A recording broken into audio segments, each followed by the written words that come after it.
Hello friends, welcome to the channel English Guru and I am Abhishek Singh. Welcome to this channel and today we will learn the second part of the Geography chapter DAV Public School. India is my motherland. Let's start. India's extension. India is a vast country. Its mainland extends between 8 degree 4 minute north to 37 degree 6 minute north latitude. Friends, जैसे कि हम लोग जानते हैं, मैंने पिछले video में भी आपको बताया कि इंडिया एक वास्ट कंट्री है। वास्ट यानी कि बड़ा कंट्री है और इसमें डिफरेंट रिलीजियस लैंग्वेज कल्चर के लोग रहते हैं। तो इसी का एक्सटेंशन के बारे में पढ़ेंगे। फर्स्ट लाइन में लिखा है कि India is a vast country. India एक बहुत ही विशाल देश है और इसका mainland extension 8 degree 4 minute north से 37 डिग्री 6 मिनट नॉर्थ तक है। लैटिट्यूडनल ये एक्सटेंशन है, जैसे कि यहाँ पर देख सकते हैं लैटिट्यूडनल एक्सटेंशन है ये।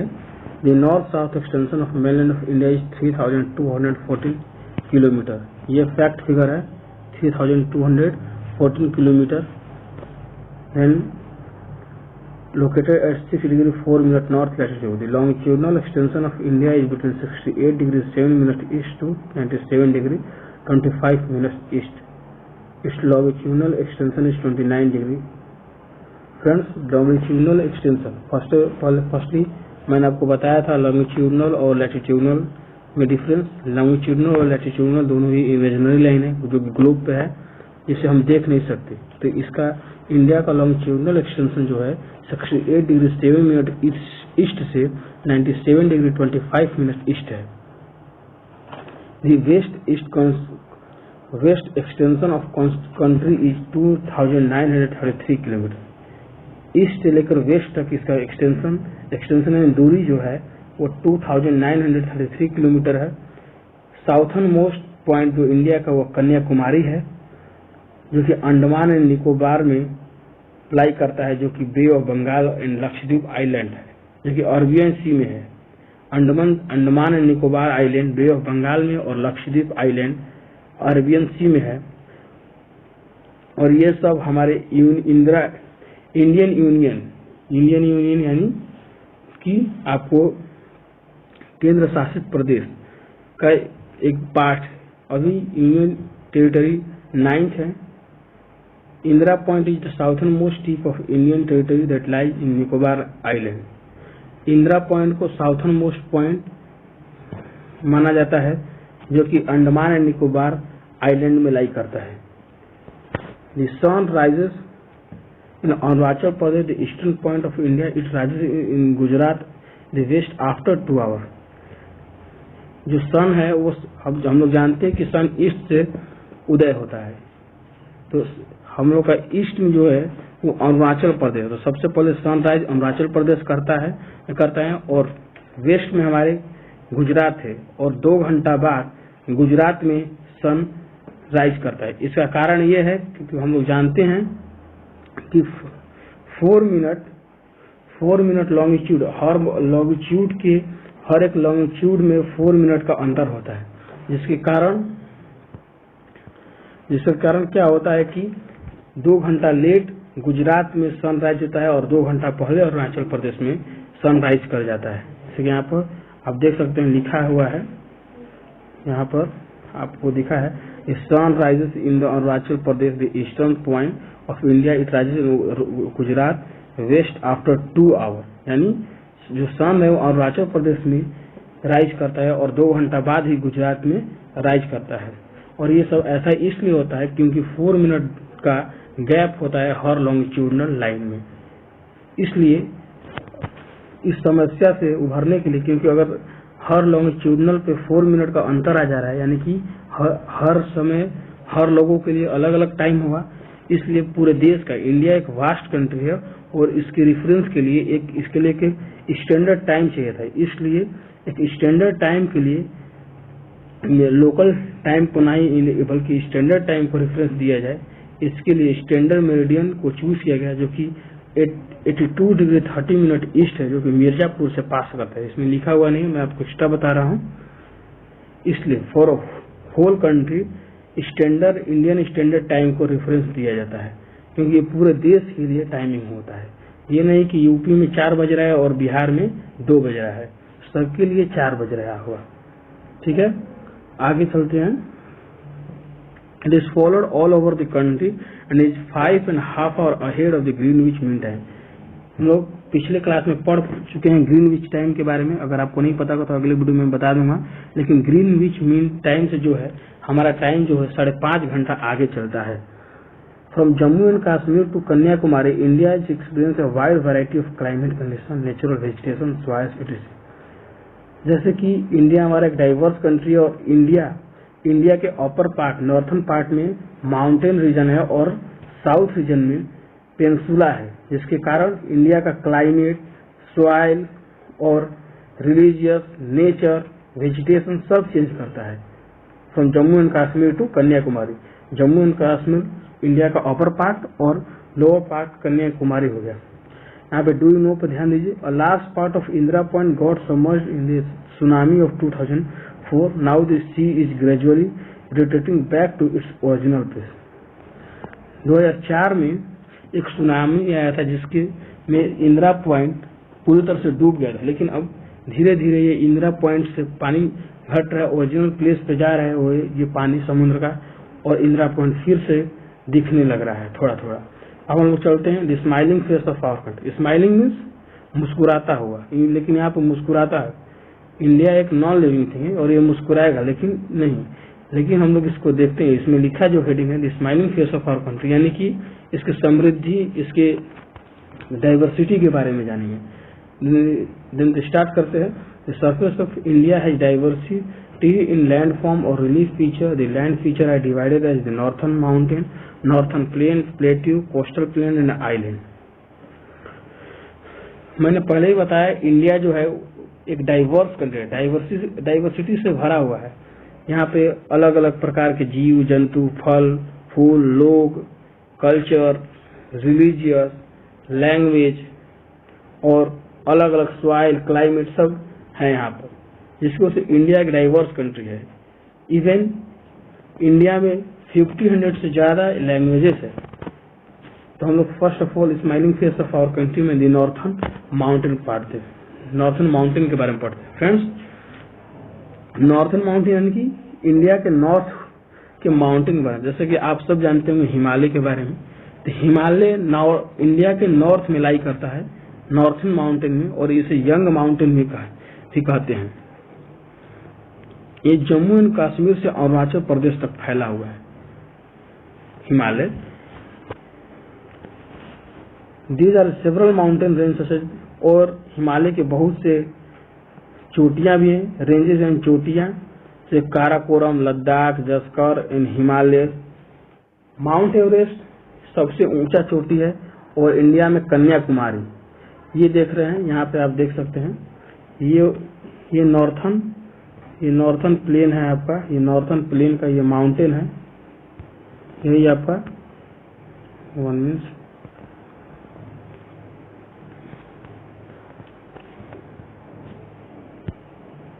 ये आपका नॉर्थन प्लेन हो जाएगा।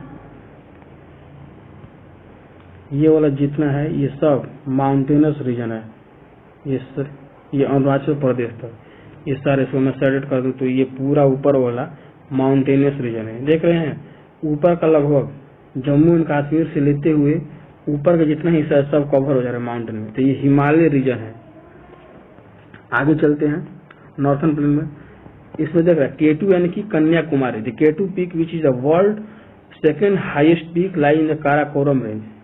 वर्ल्ड का सेकेंड लार्जेस्ट पीक है, चोटी है, और इंडिया का पहला चोटी है, बिगेस्ट चोटी। There are many bigger glacier here, Siachen glacier the largest glacier in India lies here. India का सबसे बड़ा ग्लेशियर, लार्जेस्ट ग्लेशियर सियाचिन भी यही है। Glacier is extremely slow moving river है भाई। फ्रेंड्स, आपके माइंड में आता है व्हाट इज ग्लेशियर, ग्लेशियर है क्या? ग्लेशियर एक तरह से ये बर्फ का एक नदी होता है, बर्फ का जगह होता है जहाँ पर बर्फ ही बर्फ होता है, और उससे पानी लगातार पिघलते नदी में आता रहता है। तो ये बर्फ से भरा हुआ एक आइस, समझ लीजिए कि एक नदी है जिसमें जो नदी है वो आइस से भरा हुआ है। आगे चलते हैं। The Himalayas extend in arc shape from the north west to north east along the border of the length of 2500 kilometre. Himalaya का लेंथ जो है वो 2500 किलोमीटर है। There are 3 parallel range distant from each other. Himalaya means abode of snow. Himalaya मैं बता रहा है, Himalaya means abode of snow. Abode of snow means हिम का गोला, हिम का Himalaya. Himalaya means him means बर्फ, हिम मीन्स बर्फ होता है यहाँ पर। एबॉर्ड ऑफ स्नो, यहाँ पर एबॉर्ड ऑफ स्नो का अर्थ हुआ बर्फ का पहाड़। हिमालय यहीं पे हिमालय का हिम, आलय यानी कि पहाड़ हो गया आपका, हिम यानी कि बर्फ का पहाड़। इसी को शिव का स्थान भी कहते हैं हिंदू धर्म में। तो आगे चलते, Himalaya means abode of snow. The northern most range of Himalaya is called the great Himalaya और हिमाद्री। इन हिमालय के नॉर्थन मोस्ट रेंज को हिमाद्री कहते हैं और यह दुनिया का हाईएस्ट पीक है। और ये एक ऐसा माउंटेन है जिसपे परमानेंट स्नो, हमेशा स्नो रहता ही रहता है। ये पूरी तरह से स्नो से कवर्ड रहता है। Mount Everest 850 metre is the highest peak of the world lies in the this region। Mount Everest world का सबसे हाईएस्ट पीक है। अभी मैंने आपको पहले ही बता चुका हूँ कि माउंट एवरेस्ट जो है सबसे बड़ा हाईएस्ट पीक है। उसके बाद कन्याकुमारी है। Lie in the range, second range of Himalaya in the middle range और हिमाचल रेंज। इसके सेकेंड रेंज को मिडिल रेंज और हिमाचल रेंज के नाम से भी जानते हैं। It is famous for hill station like Shimla, Musauli, Nainital, Darjeeling etc। और इसका सेकेंड जो मिडिल हिमालय और हिमाचल रेंज है, ये फेमस है अपने हिल स्टेशन के लिए। जैसे कि आप लोग कई लोग गए होंगे, शिमला में गए होंगे घूमने। आदमी जाता है गर्मियों की छुट्टी में, गर्मी का छुट्टी में घूमने हिमालय, नैनीताल, दार्जिलिंग etc। और अगर आप लोग गए होंगे तो कमेंट सेक्शन में लिखिएगा आप कहाँ कहाँ घूमे हैं इस जगह में से। आगे बढ़ते हैं। For example Dehradun, Patlidun, Kotlidun, Purvanchal is the eastern extension of the mountain. इसी से ये सब जगह है जो कि ईस्टर्न एक्सटेंशन है माउंटेन का। अब नॉर्थन प्लेन के बारे में पढ़ते हैं। नॉर्थन प्लेन ये रहा आपका मैप में, देखिए ये आपका जो है यहाँ पर आप देख सकते हैं बिहार, यूपी, ये वाले नॉर्थन प्लेन में आ गए। ये वाले नॉर्थन प्लेन में सारे आ गए।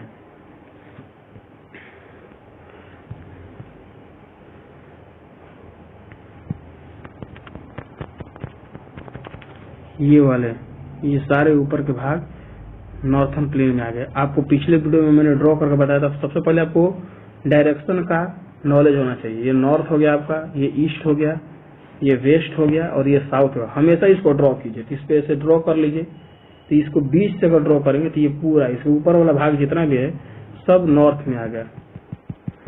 यहाँ पर इसको सिंपली आप इस मैप को क्या कीजिए कि इसको भी इसी पर मैप ड्रॉ करके देखिए, कॉपी पर ऐसे लीजिए। यहाँ पर इसको ऐसे और इसको बीच से, इसके ऊपर वाला भाग जितना है सब नॉर्थ में आ गया। ये आपका नॉर्थ में आ गया। आई होप आप समझ रहे हैं। तो नॉर्थन प्लेन के बारे में अब हम लोग पढ़ते हैं। To the south of Shivalika range the great northern plain extend from Punjab to Assam. Northern plain basically Punjab से लेकर असम तक है। They are made of fine silt from river from the Himalaya in the north and plateau in the south. This is a low-lying flat and uniform land. It has been formed from Ganga and Brahmaputra river and there are several tributaries. Friends, northern plain जो है वो पंजाब से लेकर असम तक फैला हुआ है और इसको बनाने में बेसिकली ब्रह्मपुत्र और गंगा नदी का मोस्ट कंट्रीब्यूशन है ये। और नॉर्थन प्लेन में एलुवियल सॉइल ज्यादातर पाए जाते हैं और ये एलुवियल सॉइल से बना हुआ है। फाइन सिल्ट यानी कि आपको छोटे छोटे कण, मिट्टी के छोटे छोटे कण से मिलकर बना है। और ये नॉर्थन प्लेन इसी से पॉपुलस है, इसमें ज्यादा पॉपुलेशन है। रेलवे को भी इसमें फायदा होता है क्यों? क्योंकि यहाँ पर पॉपुलेशन ज्यादा है। नॉर्थर्न प्लेन एरिया में ज्यादातर हमेशा पॉपुलेशन लाई करता है, क्योंकि माउंटेनस रीजन में भी उतना फैसिलिटीज आपको नहीं मिलेगा, न ही आपको कोस्टल लैंड पे उतना फैसिलिटीज मिलेगा। नॉर्थर्न प्लेन ऐसा रीजन होता है जहाँ पर अनाज से लेकर सारे फैसिलिटीज उपलब्ध रहते हैं। यही कारण है नॉर्थर्न प्लेन में ज्यादा से ज्यादा पॉपुलेशन लाई करता है। यहाँ पर आप जैसे कि यहाँ पर देख सकते हैं, यहाँ पर दिया हुआ है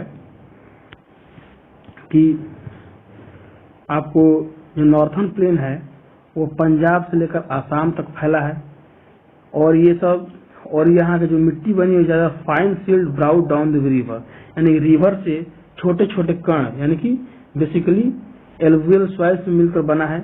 river Sutlej is the longest tributary. River Sutlej जो है वो लॉन्गेस्ट ट्रिब्यूटरी है। अब ट्रिब्यूटरी का बात आता था, तो ट्रिब्यूटरी किसे कहते हैं?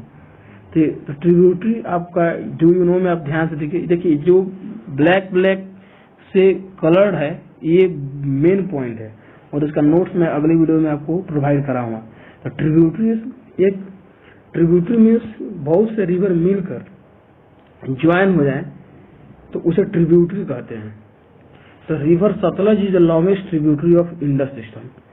तो इंडस सिस्टम के सबसे लॉन्गेस्ट ट्रिब्यूटरी रिवर सतलज है।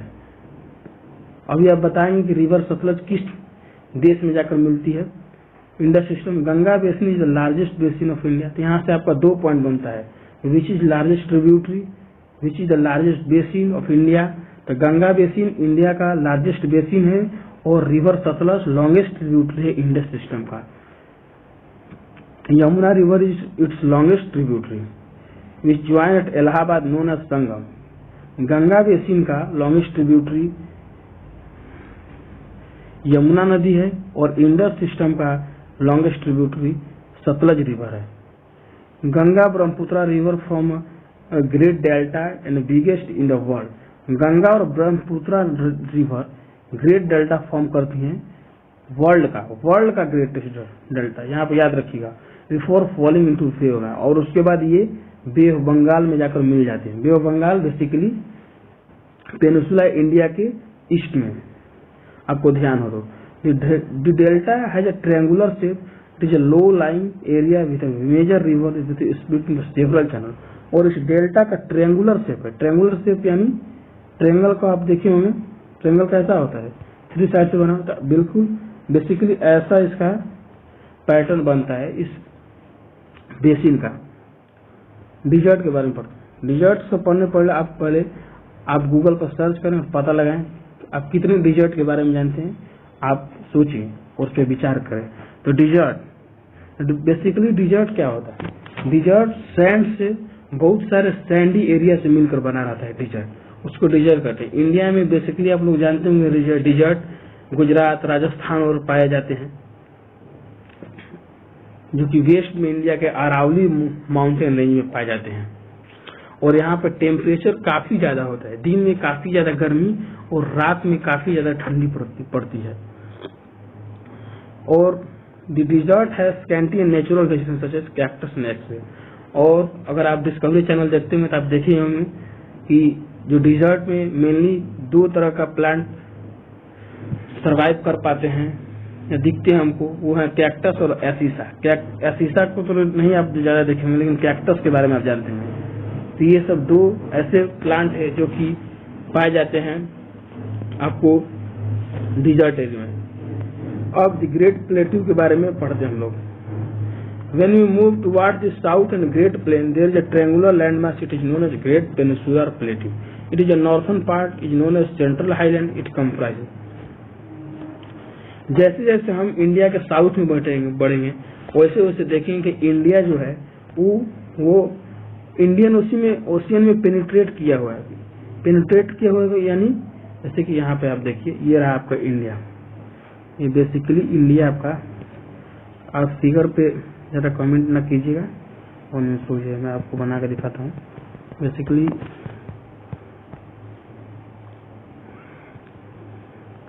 ये देखिए,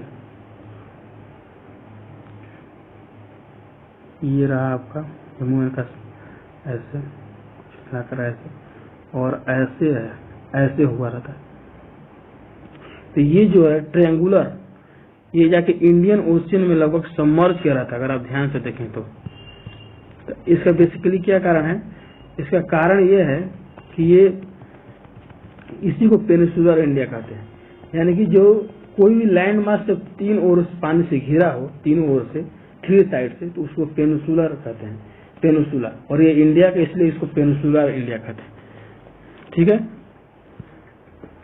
it comprises on the Aravallis mountain like Vindhya mountain and the several small plateaus extending from the west to east. Narmada and Tapi river lying in the south of Vindhya flow westward into the Arabian Sea.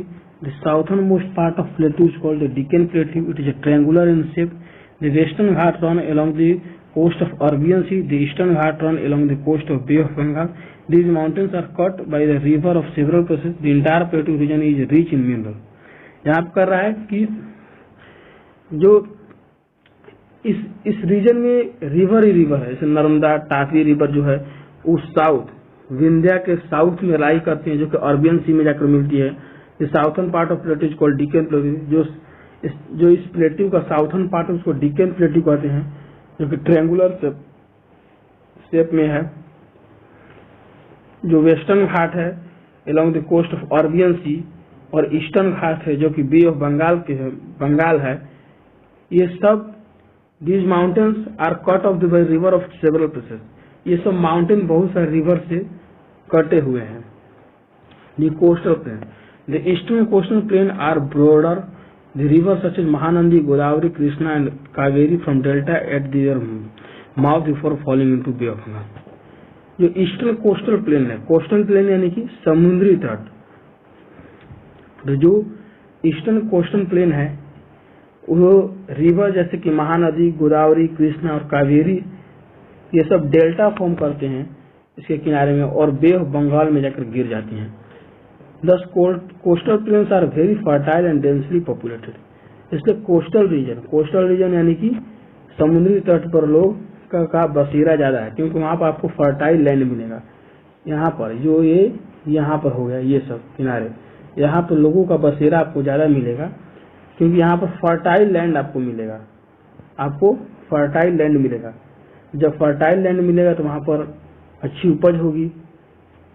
जब उपज अच्छी होगी तो आपको लोग वहां पे prosper होंगे। यही कारण रहा कि ब्रिटिश लोग भी इंडियन कोस्टल लाइन के किनारे ही बसेरा किए। अर्ली मैन भी यहीं पर अपना बसेरा किए। कोस्टल लाइन पर लगभग सब चीज इजिली प्राप्त हो जाता है। वाटर हो गया, ट्रेवल हो गया, ट्रेड हो गया, ठीक है। तो आगे बढ़ते हैं। The northern plain this refer northern Sarkar with the southern Coromandel coast. The western coastal plain Arabian is narrow uneven rocky small river rising from the western Ghat flows swiftly into the sea. Some of them are eastern. The northern part of plain is called Konkan, while the southern part is called Malabar coast. जो northern plane है उसको कोंकण और southern part को Malabar coast कहते हैं। Island के बारे में पढ़ते हैं। अंडमान एंड निकोबार आइलैंड जो कि नॉर्थ साउथ डायरेक्शन में है, जो कि बे ऑफ बंगाल में लाई करता है। जो लक्षद्वीप आइलैंड है ये कोस्ट ऑफ केरल और अरबियन सी में लाई करता है। तो अरबियन सी में आप ऐसे याद कर सकते हो, बे ऑफ बंगाल में अंडमान एंड निकोबार आइलैंड लाई करता है और लक्षद्वीप आइलैंड अरबियन सी में लाई करता है। और ये दोनों बहुत ही छोटे साइज के हैं और ये they have been formed by a corals polyps, और ये फॉर्म किए हैं कोरल पॉलिप्स से। The varied landform of India are complementary to each other. The northern mountains are major source of water from a long wall along the northern border. The northern plain provide food to the large population of India.